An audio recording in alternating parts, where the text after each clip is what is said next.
Patrick Bet David is an incredibly successful man. You should listen to what he fears the most. I said, God, I haven't spoken to my mom for 5 years, but if you exist, I would love to talk to my mom. 30 seconds later, my next tell, I get a call from a block number. Brother, this is like I've told the story. It's a very weird moment, scariest moment for me. I don't want to answer the phone. And it's one of those next tells, well, you know, the flip phones. Yeah. And I flip it, and it's my mom crying. So why are you crying? She says, I got the feeling you were in pain. How'd you get this number? She says, you know, I just got it 6 months ago. I said, but do you know what I'm going through right now? What are you going? I said, no, nothing. But I don't know how to talk to her. I hang up the phone. I sat in that car that night, top of the hills, chills all over my body. I'm like, oh my God. Either this is ironic or this is real, but the level of coincidence is a little too real. I could have chosen to say it's ironic. I chose to believe it was God, and he has my back, and he's had my back from day one.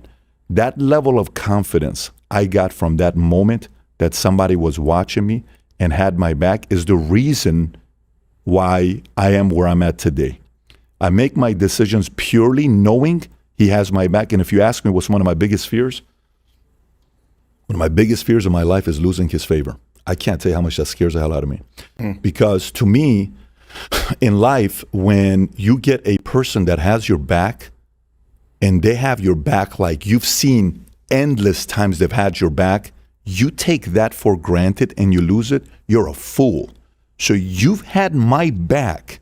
You've given me this life, the 4 kids, my wife, my dad now living with me. My biggest fear at the time when I was not a Christian was my kids never meeting my dad because I never met his dad, my grandpa. They are best friends with him now. They love him. My son plays violin with him. My 2-year-old daughter's best friend is my dad, where they're together all the time. And now she goes to school. She was going 5 days. We took her out 2 days so she can be around my dad all the time. And my nanny, who's been such an amazing woman in our lives for 14 years, her mom is 85 years old. She was worried about her mom, so she wanted to retire, go to Mexico. I said, bring your mom with us. She lives with us. We got her a nice place in the house. And man, I'm the luckiest man alive, but because I have that favor. So imagine you have that kind of an untouchable favor. You want to compromise that favor? Nope. You don't want to compromise your favor with God. That's why you need to accept his son, Jesus Christ, as your Lord and Savior. You can do it right now in the comfort of your own will. So I pray that everyone watching this comes to a true fear and understanding of who God is and what he wants for your life.